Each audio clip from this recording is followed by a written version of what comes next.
안녕하세요. 지금 이게 원래는 금요일이나 토요일에 제가 녹화를 해서 이제 주식을 이제 공유를 좀 드리려고 했는데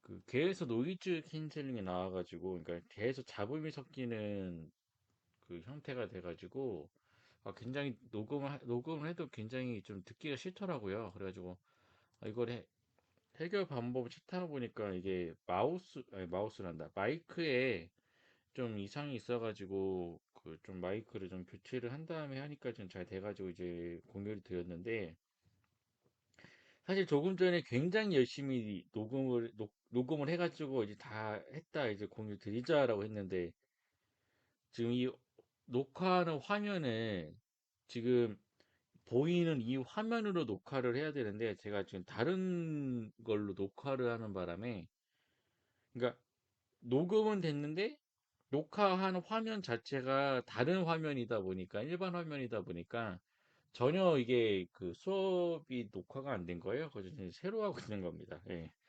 그래서 지금 좀 빠르게 좀 보도록 할게요. 앞전에는 그래도 좀 다른 여러 가지 좀 얘기들이 많았는데 요번에 좀 간략하고 오히려 조금 짧고 굵게 가도록 하겠습니다. 우리가 저번 주에 수요일했던 진이었습니다. 예, 지금 똑같은 내용을 두 번 얘기하고 있는데 얘는 2017년도에 주식이 상장이 됐고 어제 그러니까 정확히는 금요일에 11,650원 신고가가 나왔는데 얘의 직전 신고가는 1,545원인가 그랬습니다. 어쨌든 11,650원 즉 이 주식의 신고가 중에서도 그 단기적으로 뭐 52주, 즉 1년 안에 1년 중에 가장 높은 거를 52주 내에 신고가 나왔다 얘기를 하는데 얘는 이 주식이 태어난 뒤로 가장 높은 금액이 금요일에 나왔다. 그거를 보통 역사적 신고가라고 많이 부릅니다. 신고가 중에서도 역사적 신고가. 그래서 이 주식은 역사적 신고가가 나왔고 내려왔는데 이거를 신고가를 뚫고 올라갔는데 왜 매도를 주지 않았습니까? 라고 얘기를 하셨을 때 얘를 매도를 드리지 않은 이유는 1,500원을 넘어설 때의 거래량 자체가 이렇게 볼게요. 지금 요건 지금 여기서 조금 뜨는데 사실 여기 한 이 정도밖에 안 됐거든요. 거래량이 지금 요 거래량이 한 3분의 1 정도? 그러다 보니까 어, 역사적 신고가가 나오는데 거래량이 이렇게 굉장히 적게 간다? 그럼 얘는 상한가도 갈 수 있고 이 이후에 주식이 어디까지 갈지를 모르는 겁니다. 그걸로 굉장히 대표적인 주식이 두산 퓨어셀이라는 주식인데 두산 퓨어셀 볼게요. 두산 퓨어셀 같은 경우에도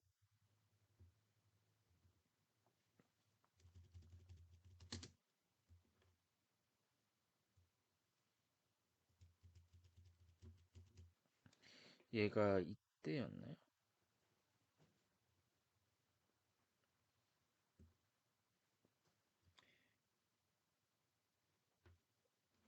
얘가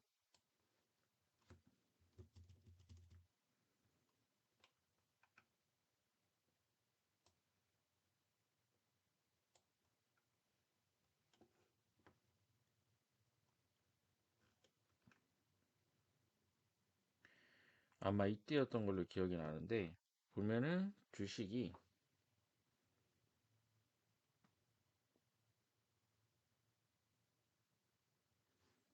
요렇게 여기가 역사적 원래 신고가잖아요. 요렇게 봤을 때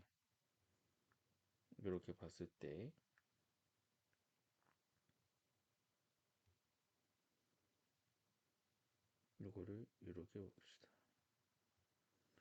여기가 원래 신고가 부근이었는데 요렇게 봤을 때 여기를 뚫고 올라갈 때 여기를 뚫고 올라갈 때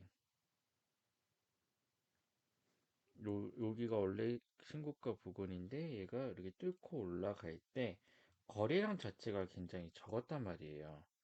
거래량 자체가 굉장히 적다 보니까 얘가 그 뒤로 주식이 그냥 말 그대로 그냥 엄청난 상승을 보여줬거든요. 이렇게 아예 올라가는 버리는. 거래량 없이 주식이 올라갔기 때문에 이거는 무조건 매수 타이밍이고 이거는 무조건 들고 있어야 되는 주식인 겁니다. 두산 PS는. 두산 PS. 그래서 지니언스도 제가 하고자 하는 얘기는 지니언스도 신고가가 나올 때 신고가가 나올 때 신고가가 나올 때 굉장히 거래량이 적게 들어오면서 신고가가 나왔기 때문에 얘는 들고 있어야 된다라고 저는 좀 생각을 했던 겁니다. 근데 문제는 조금 안 좋은 건 지금 좀 안 좋은 건 이 주식이 종가가 1,300원에서 끝났다라는 거거든요. 그러니까 1,500원 이상에서 이 주식 그래도 요 정도에서는 버텨주면서 1,500원 이상에서는 조금 마감을 해줬어야 가장 이쁜 그림이 나오고 추가 상승의 기회가 나올 텐데 문제는 1,300원 조금 주식이 좀 주저앉았습니다. 주저앉은 이유가 가장 대표적인 이유는 아시다시피 장세가 굉장히 꺾였던 이유가 있습니다. 꺾이다 보니까 주식이 좀 많이 밀려버렸는데 그리고 또 하나의 걱정은 이 주식이 지금 그 시간에서도 하락이 나왔는데 시간에서 하락은 사실 지난주뿐만 아니라 지금 코스피 코스닥 거의 모든 종목에서 하락이 나왔어요. 이유가 뭐냐면 미국 선물 지수가 빠지다 보니까 미국 선물 지수가 이게 급락을 하네? 그러면 미국 장이 급락을 하겠네? 그럼 우리나라 장에도 좀 영향을 받겠네? 그래서 미국 선물 주식 그 선물이 떨어지는 것을 우리가 우리나라 시간에서도 미국 선물장을 볼 수 있거든요. 그래서 미국 선물장이 그렇게 빠지는 거 보고 미국 증시 좀 빠지겠다. 그래서 시간에서라도 팔아서 현금 확보를 해야 된다라는 마인드 때문에 그 시간의 하락이 굉장히 많이 나왔습니다. 아니나 다를까 미국 선물 지수가 떨어지니까 실제로 금요일 날 미국 증시는 굉장히 많이 빠졌습니다. 그동안 미국 주식이 많이 일단 그 빠진 이유는 코로나 때문인데요. 코로나 때문에 많이 빠졌는데 사실 그거는 저기 아프리카에서도 변이가 발생했잖아요. 그 이후로 빠졌는데 사실 저는 그 이유보다도 그동안 미국장이 워낙 많이 올랐기 때문에 단기적으로 조정을 주는 거라고 저는 생각을 좀 더 많이 합니다. 근데 미국장이 오를 때 우리나라 장도 같이 커플링이 되면서 올라갔었으면 좋았는데 우리나라 장은 그렇게 크게 재미를 못 봤고요. 그리고 미국장이 올라갈 때 같이 올라가지 않더라도 미국장이 떨어질 때 같이 떨어지는 게 우리나라 장이기 때문에 아마 월요일날 오전에 혹은 월요일날 우리나라 장은 좀 영향을 좀 많이 받을 겁니다. 그리고 미국자뿐만 아니라 유럽, 아시아 전체, 기타 등등 거의 모든 나라의 주식이 다 빠졌기 때문에 분명 우리나라에도 충격이 있을 겁니다. 그러다 보니까 지니언스가 월요일날 좀 개파락으로 시작할 가능성이 높고 저는 그때 여러분들이 조금의 수익 중이면은 매도를 드릴까 생각을 좀 하고 있습니다. 네, 그 점 여러분들 미리 잘 생각을 해두시기 바랍니다. 매도 사인 아마 나갈 가능성이 높아요. 내일 오전에. 사실 우리가 처음에 이걸 봤던 건 사실 여기죠. 예, 여기였고 1,500원에서 제가 팔을 종가 때 중고가 나오니까 매도하라 말씀드렸고 역시 아니하다 이렇게 나왔는데 사실은 요거도 하나 보고 갑시다. 이날 종가 고가 다음 날 종가 고가 나온 날 주식이 요게 빠지다가 막판에 이렇게 들어 올리면서 주식이 끝났거든요. 저는 굉장히 좋게 봤어요. 왜냐면 얘가 이렇게 그 다음날 갈 거라 생각을 했는데 이날 3시 30분에 주식을 마감을 하고 그 3시 50분에 뉴스 공시가 하나 뜨죠. 자기 설명드렸지만 이걸로 하지 말고 이걸로 하자. 자기 주식 처분. 즉 회사가 자기가 갖고 있는 주식을 판단하는 건데 이게 두 가지 종류가 있어요. 첫 번째는 얘가 만약에 어떤 투자나 즉 회사 자금 확보를 위해 회사 자금 확보를 위해서 얘를 장중이나 장중이나 아니면 시간에서 얘를 매도한다. 즉 장중이나 시간에서 자기가 갖고 있는 회사 갖고 있는 주식을 처분해서 자금 확보를 한다. 이거는 악재입니다.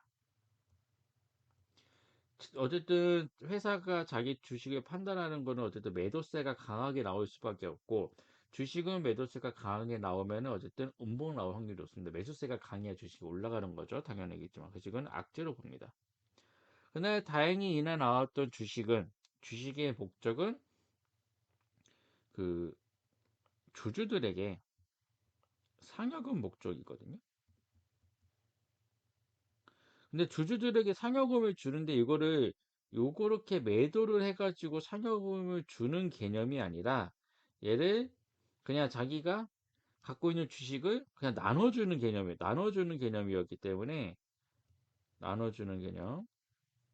이거를 컴퓨터 펜을 쓰다 보니까 원래 글씨 잘 못 쓰긴 하지만 더 안 써지네. 나눠주는 나눠주는 개념이다 보니까 매도세가 나오지 않아요. 즉 이거는 악재가 아닌 겁니다. 그래서 이때 매도하세요라는 말씀을 드리지 않았던 거고, 오히려 매수 기회다라고 말씀을 드렸던 거고, 아니나 다를까 여기 주식이 버텨주면서 이날 오히려 5일선이 이 덕분에 21선이랑 5일선이 더 이쁘게 맞아 떨어졌죠. 이 정비열이 되고 이렇게 올라간 걸 확인하실 수 있습니다. 음, 근데 이제 문제는 여기서 좀 주식이 좀 잘 버텨줬어야 되는데 그러지 못한 거는 조금 아쉽고요. 그래서 월요일 날 오전에 아마 우리나라 전체장이 다 영향을 좀 받긴 할 텐데, 지니언스는 조금이라도 수익을 줄 때 좀 매도를 한 다음에 그 다음에 다시 매수를 할까 좀 생각을 하고 있습니다. 그 점 여러분들 잘 알고 계세요. 아셨죠? 네, 내일 오전에 다시 또 말씀 좀 드리도록 하겠습니다. 지니언스는 지니언스는 앞으로 올라갈 확률이 더 높은 주식입니다. 확실하게. 네. 이제 시작이라고 저는 생각을 합니다. 거래량이 많이 터지지도 않았고. 네.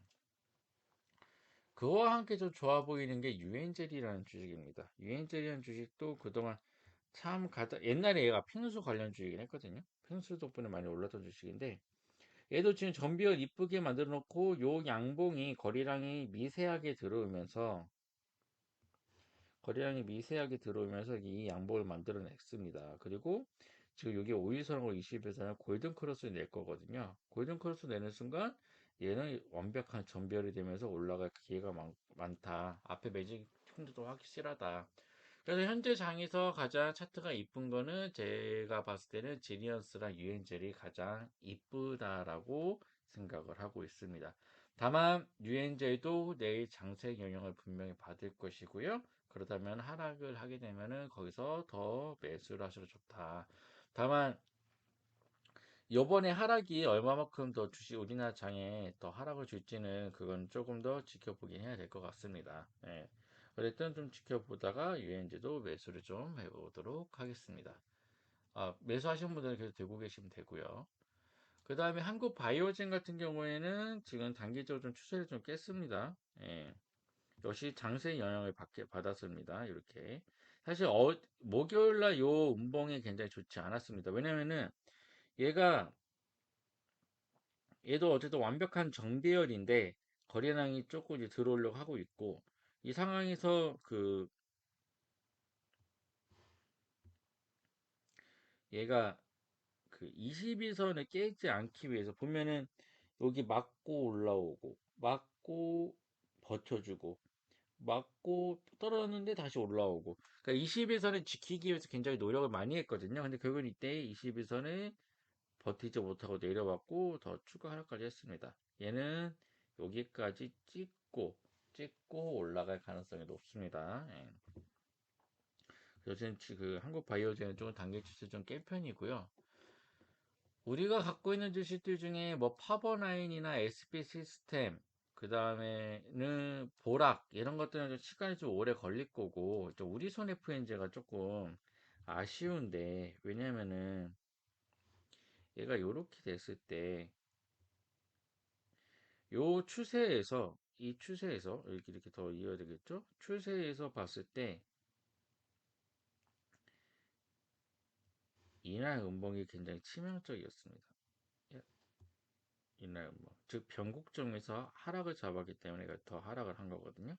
사실 여기에서 얘가 주식이 올라가려면서 여기서 이렇게 잡고 이렇게 올라가야 되는 건데 지금 하락을 했기 때문에 좀 더 시간이 오래 걸릴 거다.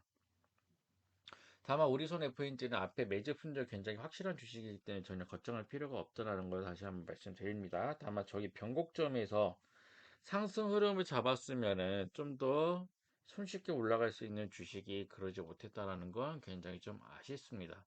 그와 비슷한 것도 역시 마찬가지로 드림 시큐리티. 사실 드림 시큐리티는 제가 이렇게 봤을 때, 이렇게 봤을 때요. 아마 이날일 겁니다. 이날 요 양봉 나오는 거 보고, 아, 변고점에서 좀 상을 잡는 것 같다. 왜냐면 주식이 여기서 이렇게 버티고 있었으니까. 이렇게 올라가, 꽉 찬 양봉으로 버티고 있었기 때문에, 이 주식은, 이제 조금 다 상승을 잡겠다 했는데, 그 다음날 다시 또 내려가더라고요. 내려가더니, 역시 마찬가지로 변고점에서 조금 상승을 좀 깬 흔적입니다. 얘는 결국엔 이렇게 쌍바닥을 찍겠다는 얘기예요. 쌍바닥을 찍고 이렇게 하겠다는 얘기입니다. 얘도 역시 그 매집 흔적이 확실한 주식이니까 걱정할 필요는 없는데 다만 이제 시간이 좀 오래 걸리는 게 좀 짜증 나는 거죠. 다행히 이제 사이버 보안주들이 드디어 조금 지니어스를 포함해서 조금 뭐랄까 이제 조금 빛을 보기 시작했습니다. 사이버 보안주들이. 예, 그래서 언젠가는 사이버 보안주들이 장세를 주도하는 때는 분명히 옵니다. 그리고 그 중에 하나는 드림 시큐리티도 거기에 껴 있을 겁니다. 드림 시큐리티 우리나라에서 꽤나 사이버 보안 쪽으로 힘이 있는 하기 때문에. 근데 저는 사이버 보안주 대장은 지니언스가 잡을 것 같긴 하거든요. 지금 흐름이. 어쨌든. 그래서 그거를 조금 지켜보도록 하겠습니다. 예, 그래서 좀 시간이 좀 오래 걸릴 거다. 그런 거. 예. 그래서 내일은 여러분들께 아마 내일 장세는 좀 볼 필요가 없기 때문에 여러분들께 여러분이 현재 갖고 있는 주식과 그 다음에 손실률을 좀 여쭤보게 될 것 같습니다. 그래서 저도 그걸 좀 보면서 앞으로 좀 어떻게 주식창을 좀 대응할지 조금 생각을 좀 해보려고 합니다. 내일 역시 마찬가지로 말씀을 드리도록 하겠습니다. 오늘 수업은 여기까지입니다. 아까는 뭐 주저리 좀 다른 이야기들도 많았는데 그걸 한 5분 정도 더 단축시킬 것 같은데 예, 요렇게 그 우리가 갖고 있는 주식들이 좀 흐름을 좀 보고요. 그 질문이 있는 거는 얼마든지 환영합니다. 질문을 얼마든지 하셔도 되고 뭐 어디서 자기가 들었던 주식이 사도 될지 뭐 그런 그 상담도 받으시는 것도 좋습니다. 자, 그러면 오늘 내용은 여기까지 하고 제가 추가적인 내용이 있으면 공유 좀 드리겠습니다. 장세에 대한 흐름은 다음 주, 즉 내일부터 장세가 어떻게 좀 흘러가는지를 좀 요번 충격 여파가 하락에 대한 충격 여파가 얼마만큼 가는지를 좀 보고 지금 이제 보고 그것도 역시 녹화해서 공유를 드리도록 하겠습니다. 자, 그러면 남은 주말 편안한 밤 되시기 바랍니다. 감사합니다.